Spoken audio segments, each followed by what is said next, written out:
Bwana mmoja ameniambia kuna mchungaji wake, mchungaji wa makanisa ya kilokole, yaani mchungaji wa makanisa ya kilokole amevunja ndoa ya muumini. Alafu huyo mwanamke, mchungaji ana mke wake, kamtamani mke wa muumini, kampangishia na chumba, amevunja ndoa.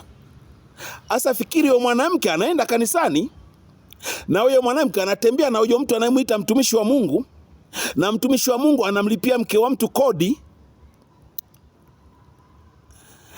Yaani sielewi.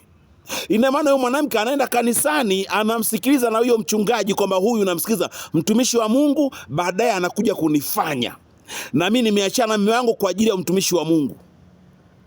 Dini jamani, dini mbona zinanichosha mimi, baba yenu Clemence Mwandambo. Sasa huyu mwanaume aliyenyang'anywa mke, yani huyu naye alikuwa muumini, anabaki kunungunika. Jamani nachoka, baba yenu Clemence Mwandambo, sielewi.